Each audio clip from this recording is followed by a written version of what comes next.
Hi all, welcome to our channel turning PSC.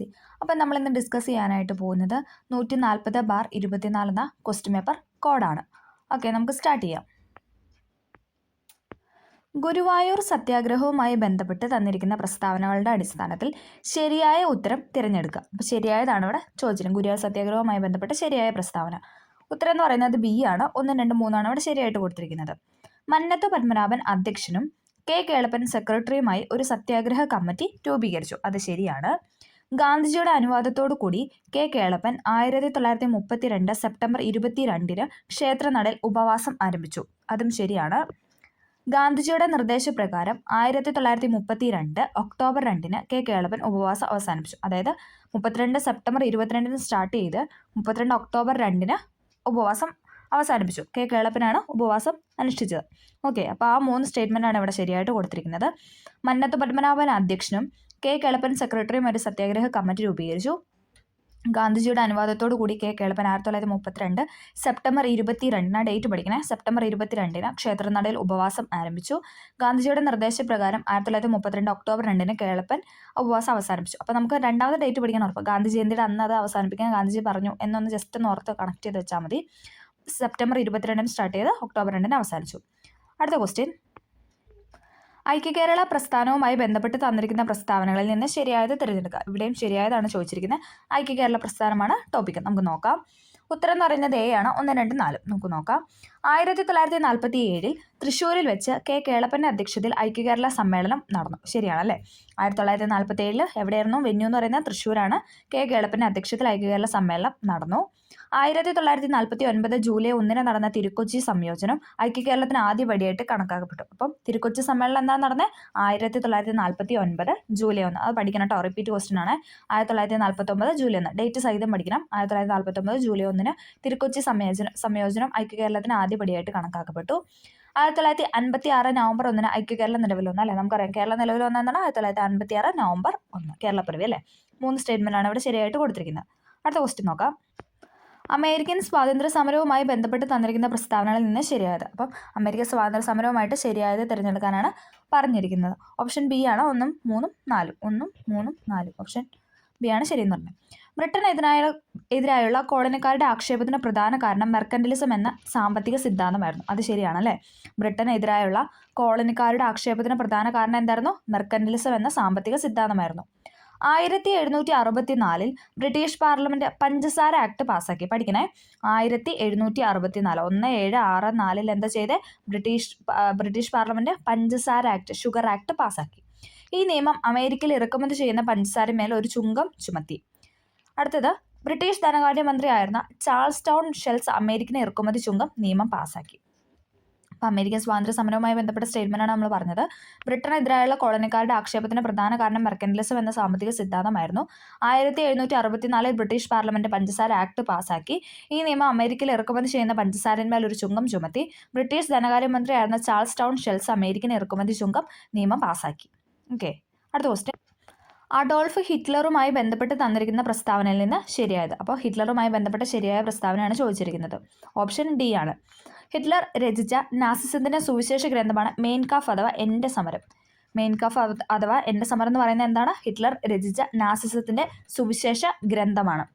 1934 German president Hindenburg അന്തരിച്ചപ്പോൾ Hitler chancellor സ്ഥാനവും president സ്ഥാനവും തന്നിൽ ഏകീകരിച്ച് 3ാം German സാമ്രാജ്യം സ്ഥാപിച്ചു. എന്താണ് ഉണ്ടായത്?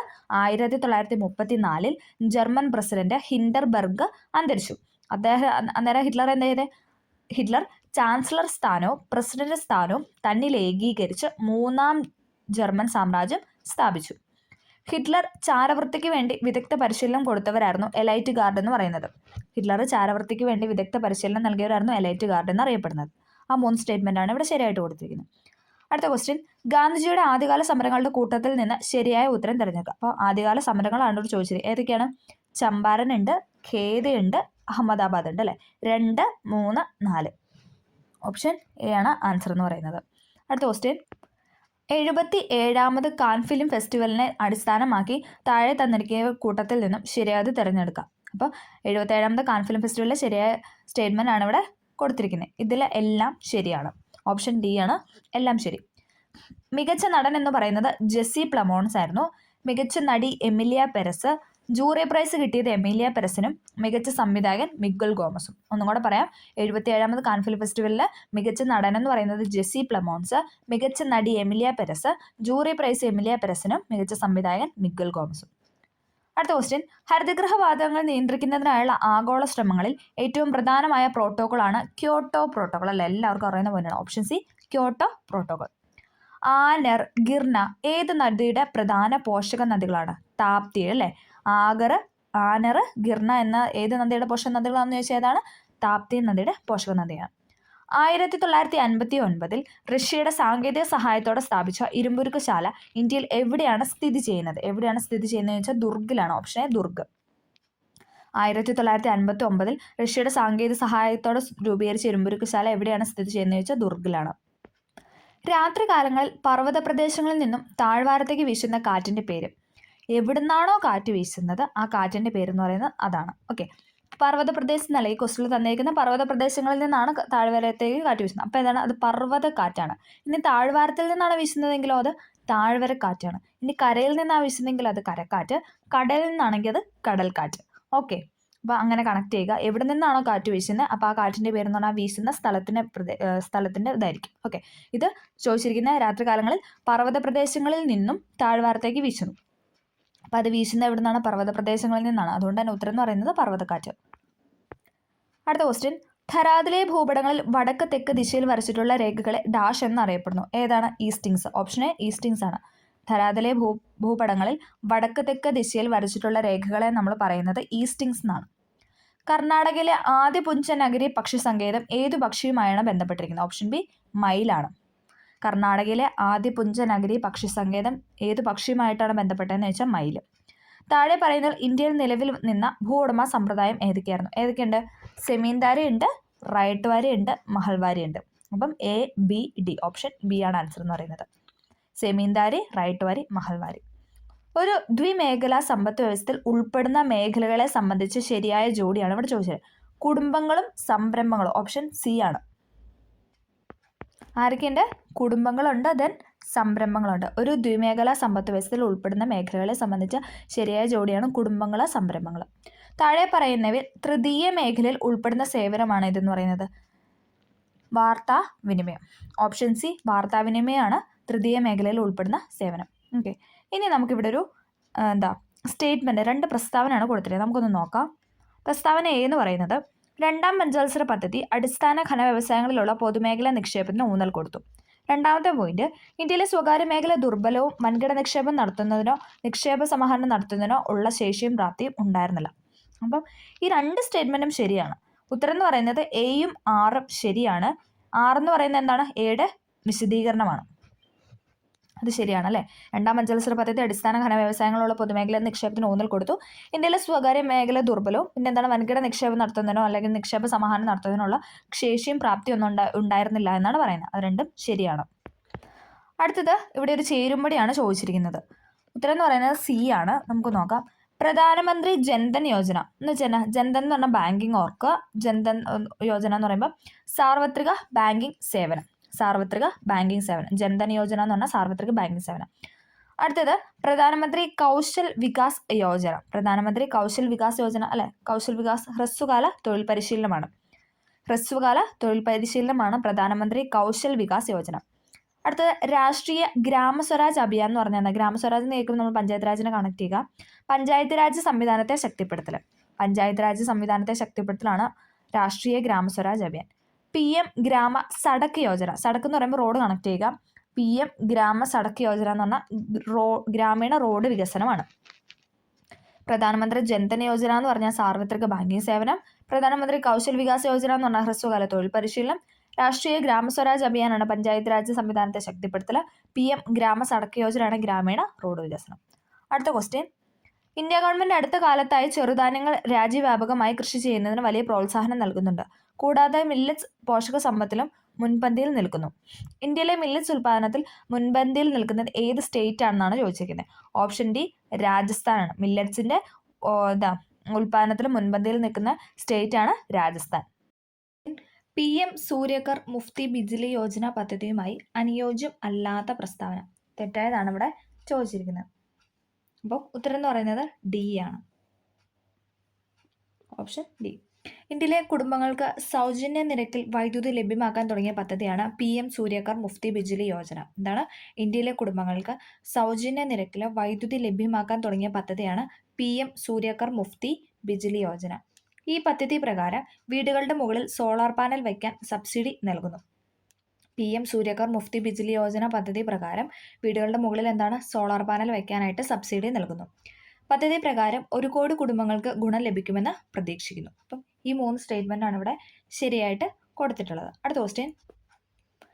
ഇന്ത്യൻ ഭരണഘടനയുടെ ആമുഖത്തിന് ആധാരമായി മാറിയ ലക്ഷ്യപ്രമേയത്തിനെ സംബന്ധിക്കുന്ന ശരിയായ പ്രസ്താവന. അപ്പം ലക്ഷ്യപ്രമേയവുമായി ബന്ധപ്പെട്ട ശരിയായ പ്രസ്താവനയാണ് ചോദിച്ചിരിക്കുന്നത്.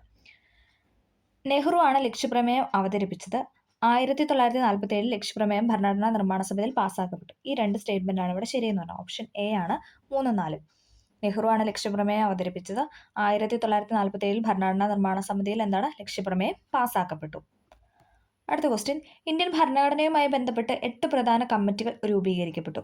താഴെ പറയുന്നതിൽ അത്തരം കമ്മിറ്റികളുടെ അധ്യക്ഷന്മാർ ശരിയായത് ഏതൊക്കെയെന്നാണ് ചോദിച്ചിരിക്കുന്നത്. ഓപ്ഷൻ ഡി ആണ്. യൂണിവേഴ്സിറ്റി പവർ കമ്മിറ്റിയുടെ ചെയർമാനാണ് അധ്യക്ഷനാണ് നെഹ്റു. യൂണിവേഴ്സിറ്റി പവേഴ്സ് കമ്മിറ്റിയുടെ അധ്യക്ഷനാണ് നെഹ്റു. യൂണിയൻ കോൺസ്റ്റിറ്റ്യൂഷൻ കമ്മിറ്റിയുടെ അധ്യക്ഷൻ നെഹ്റു തന്നെയാണ്. യൂണിയൻ പവേഴ്സ് കമ്മിറ്റിയുടെ അധ്യക്ഷനും യൂണിയൻ കോൺസ്റ്റിറ്റ്യൂഷൻ കമ്മിറ്റിയുടെ അധ്യക്ഷനും നെഹ്റു ആണ്. Rules of procedure committee doctor Rajendra Prasad ആണ്. റൂൾസ് ഓഫ് പ്രൊസീജിയർ കമ്മിറ്റിയുടെ അധ്യക്ഷൻ എന്ന് പറയുന്നത് രാജേന്ദ്ര പ്രസാദ്. അടുത്ത ക്വസ്റ്റ്യൻ. ഇന്ത്യയിലെ പൗരത്വത്തെ സംബന്ധിക്കുന്ന ശരിയായ പ്രസ്താവന ഇവയിൽ ഏതാണെന്നാണ് ചോദിച്ചിരിക്കുന്നത്. ഏതാണ്? ഓപ്ഷൻ സി ആണ്. 1, 3 ആണ്. ഇന്ത്യൻ ഭരണഘടനയുടെ പാർട്ട് 2 ആർട്ടിക്കിൾ 5 മുതൽ 11 വരെയുള്ള ഭാഗങ്ങളിൽ പൗരത്വത്തെക്കുറിച്ച് പറയുന്നു. ശരിയാണല്ലേ?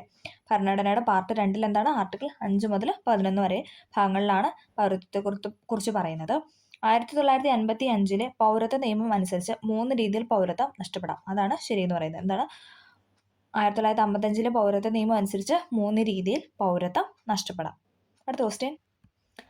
മൗലിക അവകാശവുമായി ബന്ധപ്പെട്ട് താഴെ തന്നിരിക്കുന്ന വിവിധ പ്രസ്താവനകളിൽ ശരിയായത് തിരഞ്ഞെടുക്കാനാണ് പറഞ്ഞത്. ഇവിടെ ശരിയായതാണ് ചോദിച്ചിരിക്കുന്നത്. ഉത്തരം എന്ന് പറയുന്നത് ഓപ്ഷൻ ബി ആണ്. 1, 4 ശരി. നമുക്ക് നോക്കാം. ഏതെങ്കിലും ഒരു മതത്തിൻ്റെയോ മതവിഭാഗത്തിൻ്റെയോ സംരക്ഷണത്തിനോ പ്രചാരണത്തിനോ ചിലവാക്കുന്ന തുകയ്ക്ക് നികുതികൾ പാടില്ല എന്ന് 27-ാം വകുപ്പ് പറയുന്നു. അത് ശരിയാണ്. ഏതെങ്കിലും ഒരു മതത്തിൻ്റെയോ മതവിഭാഗത്തിൻ്റെയോ സംരക്ഷണത്തിനോ പ്രചാരണത്തിനോ ചിലവാക്കുന്ന തുകയ്ക്ക് നികുതികൾ പാടില്ല എന്ന് 27-ാമത്തെ വകുപ്പ് പറയുന്നു. ഇന്ത്യൻ ഭരണഘടനയിലെ ആർട്ടിക്കിൾ 23 മനുഷ്യക്കടത്തിനെ നിർബന്ധിത ജോലിയെയും എതിർക്കുന്നുണ്ട്. അതും ശരിയാണ്. എന്താണ്? ഇന്ത്യൻ ഭരണഘടന ആർട്ടിക്കിൾ 23 മനുഷ്യക്കടത്തിനെയും അതോടൊപ്പം നിർബന്ധിത ജോലിയെയും എതിർക്കുന്നു. അപ്പം 1, 4 ആണ് ഇവിടെ ശരിയായിട്ട് കൊടുത്തത്. അടുത്ത ക്വസ്റ്റ്യൻ. 42-ാം ഭരണഘടനാ ഭേദഗതിയുമായി ബന്ധപ്പെട്ട് ശരിയായ പ്രസ്താവന. 42-ാം ഭരണഘടനാ ഭേദഗതിയുമായി ബന്ധപ്പെട്ട് ശരിയായ പ്രസ്താവന എന്താണ്? പാർട്ട് 4A ഭരണഘടനയോട് കൂട്ടിച്ചേർത്തു. ശരിയാണല്ലേ? 4A ഭരണഘടന കൂട്ടിച്ചേർത്തു. ലോക്സഭയുടെ കാലാവധി നീട്ടി അല്ലേ? ലോക്സഭയുടെ 5 വർഷം എന്നുള്ള 6 വർഷമായിട്ട് നീട്ടിയായിരുന്നു. അത് നേരെ ആ കാര്യങ്ങളെല്ലാം ഓപ്പോസിറ്റ് 44-ാം ഭേദഗതിയിൽ എന്താണ് മാറ്റി എഴുതിയല്ലേ? ലോക്സഭയുടെ കാലാവധി വെട്ടിക്കുറച്ചു. അതായത് 5-ൽ നിന്ന് 6 ആക്കിയത് പിന്നെ വീണ്ടും എന്താണ് അത് 5 ആക്കി അല്ലേ? ഓക്കെ. അപ്പോൾ 42-ാം ഭരണഘടനാ ഭേദഗതിയുമായി ബന്ധപ്പെട്ട് ശരിയായി ചോദിക്കുമ്പോൾ പാർട്ട് 4A എന്ന ഭരണഘടനയോട് കൂട്ടിച്ചേർത്തു. 4A എന്താണ് പ്രതിപാദിക്കുന്നതെന്ന് കമൻറ്റ് ചെയ്യുക കേട്ടോ. നമ്മൾ പഠിച്ച കാര്യം തന്നെയാണ്. പാർട്ട് 4A എന്താണ് ഭരണഘടനയിൽ പറയുന്നതെന്നൊന്ന് കമൻറ്റ് ചെയ്യുക. ഓക്കെ. ലോക്സഭയുടെ കാലാവധി നീട്ടി. അടുത്ത ക്വസ്റ്റ്യൻ. ഇന്ത്യയിലെ ഇപ്പോഴത്തെ പെട്രോളിയം പ്രകൃതിവാതക വകുപ്പുകൾ കൈകാര്യം ചെയ്യുന്ന ക്യാബിനറ്റ് മന്ത്രിയാണ് ശ്രീ ഹർദീപ് സിംഗ് പുരി എന്ന് പറഞ്ഞത്. ഓപ്ഷൻ സി ഹർദീപ് സിംഗ് പുരിയാണ് ഇന്ത്യയിലെ ഇപ്പോഴത്തെ പെട്രോളിയം പ്രകൃതിവാതക വകുപ്പുകൾ കൈകാര്യം ചെയ്യുന്ന ക്യാബിനറ്റ് മന്ത്രി. ഹർദീപ് സിംഗ് പുരിയാണ് ഇപ്പോഴത്തെ പെട്രോളിയം പ്രകൃതിവാതക വകുപ്പുകൾ കൈകാര്യം ചെയ്യുന്ന ക്യാബിനറ്റ് മന്ത്രി. 2024 നടന്ന ലോക്സഭാ തെരഞ്ഞെടുപ്പിൽ ഏറ്റവും വലിയ ഒറ്റകക്ഷി BJP ആയിരുന്നു. ലോക്സഭയിലേക്ക് നടന്ന ഈ തെരഞ്ഞെടുപ്പ് എത്രാമത്തെ ആയിരുന്നു എന്നാണ് ചോദിക്കുക. ഓപ്ഷൻ ഡി 18-ാമത്തെ തെരഞ്ഞെടുപ്പാണ് കേട്ടോ. ഇമ്പോർട്ടൻ്റ് ആണ്. 2024 നടന്ന ലോക്സഭാ തെരഞ്ഞെടുപ്പിൽ ഏറ്റവും വലിയ ഒറ്റകക്ഷി BJP ആയിരുന്നു. ലോക്സഭയിലേക്ക് നടന്ന ഈ തെരഞ്ഞെടുപ്പ് എന്ന് പറയുന്നത് 18-ാമത്തെ തെരഞ്ഞെടുപ്പായിരുന്നു. കേരള സംസ്ഥാനത്ത് വയോജന നയം നടപ്പിലാക്കുന്നതിന്റെ ഭാഗമായി വയോജനങ്ങളുടെ ആരോഗ്യ സംരക്ഷണ പരിപാലനത്തിന് പ്രത്യേക ശ്രദ്ധ നൽകിക്കൊണ്ട് കേരള സാമൂഹ്യ സുരക്ഷാ മിഷൻ ആരംഭിച്ച നൂതന പദ്ധതിയാണ് ഇതെന്ന് പറയുന്നത്. Option D Vayomithram. കേരള സംസ്ഥാനത്ത് വയോജന നയം നടപ്പിലാക്കുന്നതിന്റെ ഭാഗമായി വയോജനങ്ങളുടെ ആരോഗ്യ സംരക്ഷണ പരിപാലനത്തിന് പ്രത്യേകം ശ്രദ്ധ നൽകിക്കൊണ്ട് കേരള സാമൂഹ്യ സുരക്ഷാ മിഷന്റെ നൂതന പദ്ധതിയാണ് വയോമിത്രം. അടുത്ത ക്വസ്റ്റ്യൻ, താഴെ പറയുന്ന സംസ്ഥാന ധനകാര്യ കമ്മീഷനുമായി ബന്ധപ്പെട്ട യോജിക്കുന്ന പ്രസ്താവന. അപ്പോൾ ധനകാര്യ കമ്മീഷനുമായി ബന്ധപ്പെട്ട ശരിയായ പ്രസ്താവനയാണ് ചോദിച്ചിരിക്കുന്നത്. ഓപ്ഷൻ ബി ആണ്. 1ഉം 2ഉമാണ് അവിടെ ശരിയായിട്ട് കൊടുത്തിരിക്കുന്നത്. ഭരണഘടനയുടെയും പഞ്ചായത്ത് രാജ് ആക്ടിൻ്റെയും അടിസ്ഥാനത്തിൽ തദ്ദേശ സ്വയംഭരണ സ്ഥാപനങ്ങളുടെ സാമ്പത്തിക സ്ഥിതി അവലോകനം ചെയ്ത് ശുപാർശകൾ സമർപ്പിക്കാൻ നിയുക്തമായതാണ് സംസ്ഥാന ധനകാര്യ കമ്മീഷൻ. ഭരണഘടനയുടെയും പഞ്ചായത്ത് രാജ് ആക്ടിൻ്റെയും അടിസ്ഥാനത്തിൽ തദ്ദേശ സ്വയംഭരണ സ്ഥാപനങ്ങളുടെ സാമ്പത്തിക സ്ഥിതി അവലോകനം ചെയ്ത് ശുപാർശകൾ നടപ്പിലാക്കാൻ നിയുക്തമായതാണ് സംസ്ഥാന ധനകാര്യ കമ്മീഷൻ. അടുത്ത പോയിന്റ് എന്താണ്? സംസ്ഥാന ധനകാര്യ കമ്മീഷനെ നിയമിക്കുന്നത് ഗവർണറാണ്. സംസ്ഥാനത്തെ കാര്യമാണ് ചോദിക്കുന്നത്. സംസ്ഥാന ധനകാര്യ കമ്മീഷനെ നിയമിക്കുന്നത് ഗവർണറാണ്. അത് രണ്ടുമാണ് ഇവിടെ ശരിയായിട്ട് കൊടുത്തിരിക്കുന്നത്. അടുത്ത ക്വസ്റ്റ്യൻ, ആദ്യത്തെ സമ്പൂർണ്ണ സൗരോർജ്ജ വിമാനത്താവളം എന്നറിയപ്പെടുന്ന ഇന്ത്യയിലെ ഏത് വിമാനത്താവളമാണ്? എല്ലാവർക്കും അറിയാലേ. Option B കൊച്ചിയാണ്. ആദ്യത്തെ സമ്പൂർണ്ണ സൗരോർജ്ജ വിമാനത്താവളം എന്നറിയപ്പെടുന്ന കൊച്ചി ഇന്റർനാഷണൽ എയർപോർട്ടാണ്. മഹാത്മാഗാന്ധി ദേശീയ ഗ്രാമീണ തൊഴിലുറപ്പ് പദ്ധതി ഒരു സാമ്പത്തിക വർഷം എത്ര തൊഴിൽ ദിവസങ്ങൾ ഉറപ്പ് നൽകുന്നു? അതറിയാലേ, 100. ഓപ്ഷൻ സി 100 ആണ്. അടുത്ത ക്വസ്റ്റ്യൻ, ശുചിത്വ മാലിന്യ സംസ്കരണം, ജലവിഭവ സംരക്ഷണം, കാർഷിക മേഖലയുടെ വികസനം എന്നിവയ്ക്ക് ഊന്നൽ നൽകുന്നതിന് കേരള സംസ്ഥാന സർക്കാർ രൂപീകരിച്ച ഹരിത കേരള മിഷന്റെ ബ്രാൻഡ് അംബാസഡർ. ഒറ്റ വാക്കി ചോദിച്ചാൽ ഹരിത കേരള മിഷന്റെ ബ്രാൻഡ് അംബാസഡറാണ് ഓപ്ഷൻ സി KJ യേശുദാസ്. അപ്പം ഹരിത കേരള മിഷൻ എന്ന് പറഞ്ഞാൽ എന്താണ്?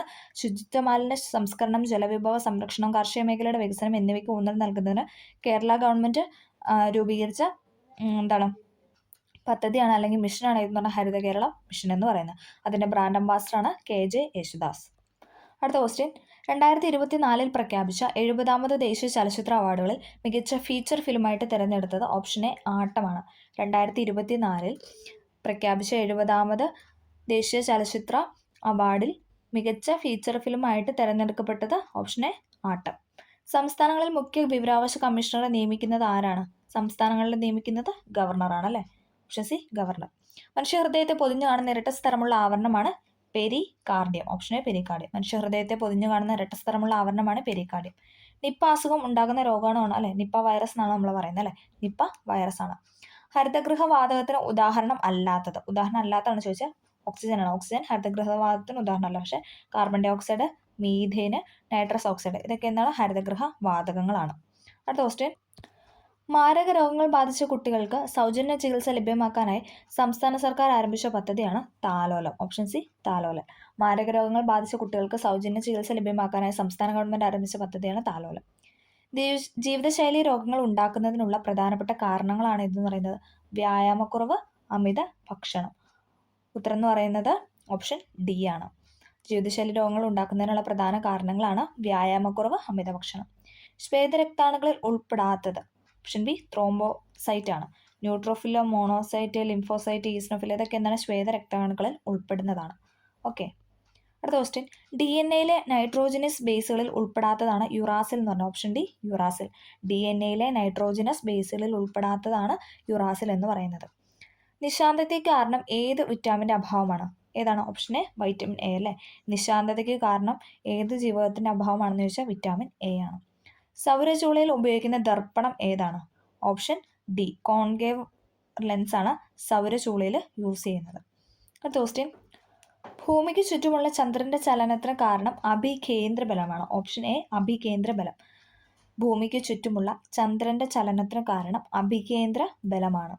അടുത്ത ക്വസ്റ്റ്യൻ, ശബ്ദ തീവ്രത അളക്കാൻ ഉപയോഗിക്കുന്ന യൂണിറ്റ് ആണ് ഓപ്ഷൻ സി ഡെസിബൽ. ശബ്ദ തീവ്രത അളക്കാൻ ഉപയോഗിക്കുന്ന യൂണിറ്റ് ആണ് ഡെസിബൽ. ചന്ദ്രന്റെ ദക്ഷിണ ധ്രുവത്തിൽ ഇറങ്ങിയ ആദ്യത്തെ രാജ്യമാണ് ഇന്ത്യ. Option D India. ചന്ദ്രന്റെ ദക്ഷിണ ധ്രുവത്തിൽ ആദ്യമായി ഇറങ്ങിയ രാജ്യമാണ് ഇന്ത്യ.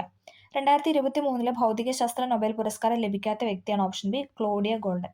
ഭൗതികശാസ്ത്ര നൊബേൽ ലഭിച്ചവരാണ് Pierre Agostini, Ferenc Krausz, Alan L'Huillier എന്ന് പറയുന്നത്. ഇവർ മൂന്നുപേരാണ് ഭൗതികശാസ്ത്ര നൊബേൽ 2023 ലഭിച്ചത്. Pierre Agostini, Ferenc Krausz, Anne L'Huillier. Claudia ഗോൾഡന് ലഭിച്ചിട്ടില്ല. അക്വാ റീജിയെ രാജകീയ വെള്ളം എന്ന് വിളിക്കുന്നതിന് പിന്നിലുള്ള കാരണമാണ് ഓപ്ഷൻ എ സ്വർണം ലയിപ്പിക്കാനുള്ള കഴിവ്. അക്വാ റീജിയെ രാജകീയ വെള്ളം എന്ന് വിളിക്കുന്നതിന് പിന്നിലുള്ള കാരണമാണ് സ്വർണം ലയിപ്പിക്കാനുള്ള കഴിവ്. താഴെ തന്നിരിക്കുന്ന മൂലകങ്ങളിൽ അലോഹങ്ങളെ തിരിച്ചറിയുക. ലോഹമല്ലാത്തതിനെ തിരിച്ചറിയാനാണ് പറഞ്ഞിരിക്കുന്നത്. ഓപ്ഷൻ ബി ആണ് കാർബണും നൈട്രജനും. കാർബണും നൈട്രജൻ എന്താണ്? അലോഹങ്ങളാണ്. ഓക്കെ. തൈരിൽ അടങ്ങിയിരിക്കുന്ന ആസിഡാണ് ലാക്ടിക് ആസിഡ്. തൈരിൽ അടങ്ങിയിരിക്കുന്ന ആസിഡാണ് ഇതെന്ന് പറയുന്നത് ലാക്ടിക് ആസിഡ്. തൈരിൽ അടങ്ങിയിരിക്കുന്ന ആസിഡാണ് ലാക്ടിക് ആസിഡ്. ഏറ്റവും ശക്തമായ ഇലക്ട്രോണിക് ഘടകമാണ് ഇതെന്ന് പറയുന്നത് ഏറ്റവും ശക്തമായ ഇലക്ട്രോണിക് ഘടകമാണ് ഗ്രാഫീൻ. ഓപ്ഷൻ ബി, ഗ്രാഫീനാണ് ഏറ്റവും ശക്തമായ ഇലക്ട്രോണിക് ഘടകം എന്ന് പറയുന്നത്. അടുത്ത ക്വസ്റ്റ്യൻ, ഇരുമ്പ് ലോഹങ്ങളിൽ നിന്നും വൈദ്യുതി ലഭിക്കുന്ന മാന്ത്രിക ശക്തി. ഇവയുമായി ബന്ധപ്പെട്ട പദാർത്ഥമാണ് ഓപ്ഷൻ എ സോഡിയം വായു ബാറ്ററി. ഇരുമ്പ് ലോഹങ്ങളിൽ നിന്നും വൈദ്യുതി ലഭിക്കുന്ന മാന്ത്രിക ശക്തി. ഇവയുമായി ബന്ധപ്പെട്ട പദാർത്ഥമാണ് സോഡിയം വായു ബാറ്ററി. മലയാളത്തിൽ അച്ചടിച്ച ആദ്യത്തെ സമ്പൂർണ്ണ ഗ്രന്ഥമായ സംക്ഷേപ വേദാർത്ഥം ആരുടെ രചനയാണ്? Father Clement Pianius. Option B, Father Clement Pianius ആണ് എന്തെന്ന് പറയുന്നത് സംക്ഷേപ വേദാർത്ഥം എഴുതിയതെന്ന് പറയുന്നത്. സംക്ഷേപ വേദാർത്ഥം രചിച്ചത് ഫാദർ ക്ലെമന്റ് പിയാനിയസ്. നാടകരംഗത്ത് പുതിയ അവബോധം സൃഷ്ടിച്ച നാടകകൃത്ത് CJ തോമസിന്റെ നാടകങ്ങൾ ഏതെല്ലാം എന്നാണ് അടുത്ത ക്വസ്റ്റ്യൻ. ഏതാണ്? നാടകരംഗത്ത് പുതിയ അവബോധം സൃഷ്ടിച്ച നാടകകൃത്ത് CJ തോമസിന്റെ നാടകങ്ങളാണ് ഏതെന്ന് പറയുന്നത്. ഓപ്ഷൻ ഡി, അവൻ വീണ്ടും വരുന്നു, 1128, ക്രൈം 27. ഇത് രണ്ടും CJ തോമസിന്റെ കൃതികളാണ്. അവൻ വീണ്ടും വരുന്നു, 1128, ക്രൈം 27 എന്ന് പറയുന്നത്. അടുത്ത ക്വസ്റ്റ്യൻ, മനുഷ്യാലയ ചന്ദ്രിക എന്ന ഗ്രന്ഥം ഏതു വിഷയവുമായി ബന്ധപ്പെട്ടിരിക്കുന്നു? ഓപ്ഷൻ ബി, ഗാർഹിക വാസ്തുവിദ്യ. മനുഷ്യാലയ ചന്ദ്രിക എന്ന ഗ്രന്ഥം ഏത് വിഷയവുമായി ബന്ധപ്പെട്ടതാണെന്ന് ചോദിച്ചാൽ ഗാർഹിക വാസ്തുവിദ്യ. അടുത്ത ക്വസ്റ്റ്യൻ, താഴെ തന്നിരിക്കുന്നതിൽ കഥകളിക്ക് ഉപയോഗിക്കുന്ന വാദ്യങ്ങളാണ് ഏതെന്ന് പറഞ്ഞത്? ചെണ്ട, ചേങ്ങില, ഇലത്താളം, ശുദ്ധമദ്ദളം. ഓപ്ഷൻ എ ചെണ്ട, ചേങ്ങില, ഇലത്താളം, ശുദ്ധമദ്ദളം ആണ് നമ്മൾ കഥകളിക്ക് ഉപയോഗിക്കുന്ന വാദ്യങ്ങൾ എന്ന് പറയുന്നത്. 2022 കേരള സാഹിത്യ അക്കാദമി പുരസ്കാരം ലഭിച്ച കൃതികളാണ് സമ്പർക്കക്രാന്തി, മുഴക്കം. 1, 3. Option C. 2022 കേരള സാഹിത്യ അക്കാദമി പുരസ്കാരം ലഭിച്ച കൃതികളാണ് സമ്പർക്കക്രാന്തി, മുഴക്കം. 2028 സമ്മർ ഒളിമ്പിക്സ് നടക്കുന്ന സ്ഥലമാണ് ലോസ് ഏഞ്ചലസ്. 2028 സമ്മർ ഒളിമ്പിക്സ് നടക്കുന്ന സ്ഥലമാണ് ലോസ് ഏഞ്ചലസ്. അടുത്ത ക്വസ്റ്റ്യൻ, താഴെ പറയുന്ന പ്രസ്താവന ശരിയോ തെറ്റോ എന്ന് പരിശോധിക്കാനാണ് പറഞ്ഞിരിക്കുന്നത്. 2023 ദേശീയ ഗെയിംസിൽ ഓവറോൾ ചാമ്പ്യൻഷിപ്പിനായുള്ള രാജാ ഭലേന്ദ്ര സിംഗ് ട്രോഫി മഹാരാഷ്ട്രയ്ക്കാണ് ലഭിച്ചത്. അത് ശരിയാണ്. 2023 ദേശീയ ഗെയിംസിൽ ഓവറോൾ ചാമ്പ്യൻഷിപ്പിനായുള്ള രാജാ ഭലേന്ദ്ര സിംഗ് ട്രോഫി ലഭിച്ചത് മഹാരാഷ്ട്രയ്ക്കാണ്. 2023 ദേശീയ ഗെയിംസിന് വേദി ഒരുങ്ങിയത് ഗോവയിലാണ്. അതും ശരിയാണ്. 2023 ദേശീയ ഗെയിംസിന് വേദി എന്ന് പറയുന്നത് ഗോവയായിരുന്നു. 2023 ദേശീയ ഗെയിംസിൽ നീന്തലിൽ കേരളത്തിന്റെ താരം സാജൻ പ്രകാശ് സ്വർണം നേടി. അതും ശരിയാണ്. 2023 ദേശീയ ഗെയിംസിൽ നീന്തലിൽ കേരളത്തിന്റെ താരമായ സാജൻ പ്രകാശ് സ്വർണം നേടി. അപ്പോൾ ഈ 3 സ്റ്റേറ്റ്മെന്റ് ഇവിടെ ശരിയായിട്ടാണ് കൊടുത്തിരിക്കുന്നത്. 2023 ദേശീയ ഗെയിംസിൽ ഓവറോൾ ചാമ്പ്യൻഷിപ്പിനായുള്ള രാജാ ഭലേന്ദ്ര സിംഗ് ട്രോഫി മഹാരാഷ്ട്രയ്ക്കാണ് ലഭിച്ചത്. 2023 ദേശീയ ഗെയിംസിന് വേദി ഒരുങ്ങിയത് ഗോവയിലാണ്. 2023 ദേശീയ ഗെയിംസിൽ നീന്തലിൽ കേരളത്തിന്റെ താരം സാജൻ പ്രകാശ് സ്വർണം നേടി. അടുത്ത ക്വസ്റ്റ്യൻ, ഇനി പറയുന്നവയിൽ ഏതാണ് ശരി? സ്റ്റേറ്റ്മെന്റ് ആണ് കൊടുത്തിരിക്കുന്നത്. നമുക്ക് നോക്കാം. ഉത്തരം എന്ന് പറയുന്നത് 2, 3 ആണ്. BCC എന്നാൽ BCC എന്നാൽ എന്താണ്? ബ്ലൈൻഡ് കാർബൺ കോപ്പി എന്നാണ്. നമ്മൾ ഇമെയിലൊക്കെ അയക്കുമ്പോൾ കാണാറുണ്ടല്ലേ, BCCC എന്നൊക്കെ കാണാറുണ്ട്. CC എന്ന് പറഞ്ഞാൽ കാർബൺ കോപ്പി, BCC എന്ന് പറഞ്ഞാൽ ബ്ലൈൻഡ് കാർബൺ കോപ്പി. ഒരു ഇമെയിലിൽ ഡോക്യുമെന്റുകളും ചിത്രങ്ങളും പോലെ ഒന്നിലധികം അറ്റാച്ച്മെന്റുകളുണ്ടാകും അല്ലേ? നമുക്കറിയാം. ഒരു മെയിൽ നമ്മൾ അയക്കുമ്പോൾ എന്താണ്, നമുക്ക് സെൻഡ് ചെയ്യുന്നതിന് മുന്നേ ഒരുപാട് അറ്റാച്ച്മെന്റ് നമുക്ക് അത് അറ്റാച്ച് ചെയ്ത് വെക്കാനായിട്ട് ഫയൽസോ അല്ലെങ്കിൽ PDF-ഓ എന്തെങ്കിലുമൊക്കെ നമുക്ക് അറ്റാച്ച് ചെയ്യാനായിട്ട് സാധിക്കും. ഓക്കെ, ഒരു ഇമെയിലിൽ ഡോക്യുമെന്റുകളും ചിത്രങ്ങളും പോലെ ഒന്നിലധികം അറ്റാച്ച്മെന്റുകളും ഉണ്ടാകാം. അപ്പോൾ 2, 3 ഇവിടെ ശരിയായിട്ടാണ് കൊടുത്തിരിക്കുന്നത്. BCC എന്നാൽ ബ്ലൈൻഡ് കാർബൺ കോപ്പി. ഒരു ഇമെയിലിൽ ഡോക്യുമെന്റുകളും ചിത്രങ്ങളും പോലെ ഒന്നിലധികം അറ്റാച്ച്മെന്റുകളും ഉണ്ടാകാം. മെറ്റാഡാറ്റ, ശീർഷകം, സ്റ്റൈൽ കോഡ് എന്നിവ കണ്ടെത്തുന്ന HTML ടാഗാണ് ഹെഡ് എന്ന് പറയുന്നത്. ഓപ്ഷൻ ഡി, ഹെഡാണ്. മെറ്റാഡാറ്റ, ശീർഷകം, സ്റ്റൈൽ കോഡ് എന്നിവ കണ്ടെത്തുന്ന HTML ടാഗാണ് ഹെഡ്. അടുത്ത ക്വസ്റ്റ്യൻ, IT ആക്ട് 2000 സൈബർ ഭീകരതയ്ക്കുള്ള ശിക്ഷ എന്താണെന്നാണ് ചോദിച്ചിരിക്കുന്നത്. Option C, 66F. IT act 2000 cyber ഭീകരതയ്ക്കുള്ള ശിക്ഷ ഏതാണെന്ന് പറഞ്ഞേക്കുന്നത് 66F-ലാണ്. ഓക്കെ. അടുത്ത ക്വസ്റ്റ്യൻ, പ്രോഗ്രാമിങ്ങിൽ ഒരു വേരിയബിളിൻ്റെ ഉപയോഗം എന്താണ്? പ്രോഗ്രാം എക്സിക്യൂഷൻ സമയത്ത് മാറ്റാൻ കഴിയുന്ന ഡേറ്റ സംഭരിക്കുന്നതിന് വേണ്ടിയിട്ടാണ് നമ്മൾ വേരിയബിൾ കൊടുക്കുന്നത്. അതായത് ഇപ്പം ഒരു നമ്പർ എന്ന് പറഞ്ഞൊരു വേരിയബിൾ കൊടുക്കുകയാണെങ്കിൽ നമുക്ക് അതിനകത്ത് നമ്പർ അത് നമുക്ക് മാറ്റാനായിട്ട് സാധിക്കും. അപ്പോൾ ആ പ്രോഗ്രാമിൻ്റെ എക്സിക്യൂഷൻ സമയത്ത് ആ ഡിജിറ്റ് നമുക്ക് മാറ്റി കൊടുക്കാനായിട്ട് കാണും. അപ്പോൾ നമ്മൾ വേരിയബിൾ എന്ന പ്രോഗ്രാം ഉപയോഗിക്കുന്നതാണ് വേരിയബിൾ എന്ന് പറഞ്ഞൊരു പോയിന്റ്. ഓക്കെ, പ്രോഗ്രാം എക്സിക്യൂഷൻ സമയത്ത് മാറ്റാൻ കഴിയുന്ന ഡേറ്റ സംഭരിക്കാൻ വേണ്ടിയിട്ടാണ് നമ്മളങ്ങനെ വേരിയബിൾ യൂസ് ചെയ്യുന്നത്. അടുത്ത ക്വസ്റ്റ്യൻ, പാന്തർ, ജാഗ്വർ, പ്യൂമ, ചീറ്റ എന്നിവ ഏത് ഓപ്പറേറ്റിംഗ് സിസ്റ്റത്തിൻ്റെ വിവിധ ഭാഗങ്ങളാണെന്ന് ചോദിച്ചാൽ വിവിധ പതിപ്പുകളാണെന്ന് ചോദിച്ചാൽ ഓപ്ഷൻ ബി, മാക്കിൻ്റെയാണ്. ഓക്കെ, പാന്തർ, ജാഗ്വർ, പ്യൂമ, ചീറ്റ എന്നിവ ഏത് ഓപ്പറേറ്റിംഗ് സിസ്റ്റത്തിൻ്റെ വിവിധ പതിപ്പുകളാണെന്ന് ചോദിച്ചാൽ മാക്കിൻ്റെയാണ്. ഓക്കെ, വിവരാവകാശ നിയമത്തിലെ ഏത് വകുപ്പാണ് അസിസ്റ്റന്റ് പബ്ലിക് ഇൻഫർമേഷൻ ഓഫീസറെ നിയമിക്കുന്നത് എന്നാണ് അടുത്ത ക്വസ്റ്റ്യൻ. ഏതാണ്? Option C, 5-2. വിവരാവകാശ നിയമത്തിലെ ഏത് വകുപ്പാണ് അസിസ്റ്റന്റ് പബ്ലിക് ഇൻഫർമേഷൻ ഓഫീസർമാരെ നിയമിക്കുന്നതെന്ന് ചോദിച്ചാൽ വകുപ്പ് 5-2. ഉപഭോക്തൃ സംരക്ഷണ നിയമം 2019 പ്രകാരം ചരക്കുകളുടെയോ സേവനങ്ങളുടെയോ മൂല്യം കവിയുന്നെങ്കിൽ ജില്ലാ ഉപഭോക്തൃ തർക്കപരിഹാര കമ്മീഷന് പരാതി നൽകാം. അതായത് എത്രയിൽ കൂടുന്നെങ്കിലാണെന്നാണ് ചോദിച്ചിരിക്കുന്നത്. ഏതാണ്? ഓപ്ഷൻ സി 1 കോടിയാണ്. ഉപഭോക്തൃ സംരക്ഷണ നിയമം 2019 പ്രകാരം ചരക്കുകളുടെയോ സേവനങ്ങളുടെയോ മൂല്യം 1 കോടി കവിയുന്നില്ലെങ്കിൽ, അതായത് 1 കോടിയിൽ കൂടുന്നില്ലെങ്കിൽ ജില്ലാ ഉപഭോക്തൃ തർക്കപരിഹാര കമ്മീഷന് പരാതി നൽകാം. ദേശീയ മനുഷ്യാവകാശ കമ്മീഷൻ ചെയർമാന്റെ കാലാവധി എത്രയാണെന്നാണ് ചോദിച്ചിരിക്കുന്നത്. ഏതാണ്? ഇതിൽ ആൻസർ കീയിൽ കൊടുത്തിരിക്കുന്നത് 5 വർഷം അല്ലെങ്കിൽ 70 വയസ്സെന്നുള്ളതാണ്. ഓക്കെ, ഏതാണ് ആദ്യം? അതാണ് ഇവിടെ ആൻസർ കീയിൽ കൊടുത്തിരിക്കുന്ന ആൻസർ എന്ന് പറഞ്ഞാൽ 5 വർഷം അല്ലെങ്കിൽ 70 വയസ്സ് വരെ. അടുത്ത ക്വസ്റ്റ്യൻ, സെൻട്രൽ കൺസ്യൂമർ പ്രൊട്ടക്ഷൻ കൗൺസിലിൻ്റെ അധ്യക്ഷനാണ് ചോദിച്ചിരിക്കുന്നത്. സെൻട്രൽ കൺസ്യൂമർ പ്രൊട്ടക്ഷൻ കൗൺസിലിൻ്റെ അധ്യക്ഷനാണ് ഉപഭോക്തൃ കാര്യങ്ങളുടെ ചുമതലയുള്ള മന്ത്രി. സെൻട്രൽ കൺസ്യൂമർ പ്രൊട്ടക്ഷൻ കൗൺസിലിൻ്റെ അധ്യക്ഷനാണ് ഉപഭോക്തൃ കാര്യങ്ങളുടെ ചുമതലയുള്ള മന്ത്രി എന്ന് പറയുന്നത്. അടുത്ത ക്വസ്റ്റ്യൻ, ഗാർഹിക പീഡനത്തിൽ നിന്നുള്ള സ്ത്രീകളുടെ സംരക്ഷണ നിയമം 2005 പ്രകാരം ഇനി പറയുന്നതിൽ ഏതാണ് മജിസ്ട്രേറ്റിന് പാസ്സാക്കാൻ കഴിയുന്ന? നോക്കിക്കേ, സംരക്ഷണ ഉത്തരവുണ്ട്, താമസ ഉത്തരവുണ്ട്, കസ്റ്റഡി ഉത്തരവുണ്ട്. ഇതെല്ലാം എന്താണ്? ഇതെല്ലാം മജിസ്ട്രേറ്റിന് പാസ്സാക്കാൻ കഴിയുന്നതാണ്. ഗാർഹിക പീഡനത്തിൽ നിന്നുള്ള സ്ത്രീകളുടെ സംരക്ഷണ നിയമം 2005 പ്രകാരം ഇനി പറയുന്നതിൽ ഏതാണ് മജിസ്ട്രേറ്റ് പാസ്സാക്കാൻ കഴിയുകയെന്ന് ചോദിച്ചാൽ താമസ ഉത്തരവുണ്ട്, കസ്റ്റഡി ഉത്തരവുണ്ട്, സംരക്ഷണ ഉത്തരവുണ്ട്. അടുത്ത ക്വസ്റ്റ്യൻ, ലോക ഉപഭോക്തൃ അവകാശ ദിനം എല്ലാ വർഷവും ഏത് തീയതിയിലാണ് ആചരിക്കുന്നത്? ഇത് SRTയിലുള്ളതാണ്. Option A March 15. ലോക ഉപഭോക്തൃ അവകാശ ദിനമായിട്ട് ആചരിക്കുന്നത് മാർച്ച് 15. അടുത്ത ക്വസ്റ്റ്യൻ, ഇന്ത്യയിലെ മുതിർന്ന പൗരന്മാർക്ക് സംരക്ഷണം വർദ്ധിപ്പിക്കുന്നതിന് ഏത് സുപ്രധാന നിയമനിർമ്മാണം പാസ്സാക്കിയെന്നാണ് ചോദിക്കുന്നത്. ഏതാണ്? ഓപ്ഷൻ എ മാതാപിതാക്കളുടെ മുതിർന്ന പൗരന്മാരുടെയും പരിപാലനവും ക്ഷേമവും 2007. ഇവിടെ വർഷമാണല്ലേ, നമുക്ക് പെട്ടെന്ന് കിട്ടാതെ. ഓക്കെ, 90 ഇതിവിടെ തന്നിട്ട് മുതിർന്ന വ്യക്തികളെ കുറിച്ചുള്ള ദേശീയ നയം 99 ഡൗട്ട് വരും. അപ്പം എന്താണ്? മാതാപിതാക്കളുടെയും മുതിർന്ന പൗരന്മാരുടെയും പരിപാലനവും ക്ഷേമവും നിയമം 2007. അപ്പം നമ്മൾ ഇന്നിവിടെ 70 ക്വസ്റ്റ്യൻസ് ആണ് ഡിസ്കസ് ചെയ്ത് 2024 നടന്ന LDയുടെ മെയിൻസ് എക്സാമിൻ്റെ ഒരു ക്വസ്റ്റ്യൻ പേപ്പറാണ് നമ്മൾ നോക്കിയത്. ഓക്കെ, അപ്പോൾ എല്ലാവർക്കും ഈ വീഡിയോ ഹെൽപ്ഫുൾ ആയെന്ന് വിചാരിക്കുന്നു. റിപ്പീറ്റഡ് ആയിട്ട് ക്വസ്റ്റ്യൻ വന്ന ഒരു ഏരിയയും അല്ലെങ്കിൽ ഏതൊക്കെ പാർട്ടിയിൽ നിന്ന് വന്നു എന്നുള്ള ഒരു ഐഡിയ ഒക്കെ കിട്ടിയെന്ന് വിചാരിക്കുന്നു. ഹെൽപ്ഫുൾ ആയെങ്കിൽ ഒന്ന് ലൈക്ക് ചെയ്ത് സപ്പോർട്ട് ചെയ്യുക, സബ്സ്ക്രൈബ് ചെയ്യുക. എന്തെങ്കിലും ഡൗട്ടോ കാര്യങ്ങളോ ഉണ്ടെങ്കിൽ കമൻ്റ് ആയിട്ട് രേഖപ്പെടുത്താം. അപ്പോൾ ഓക്കെ, താങ്ക് യു.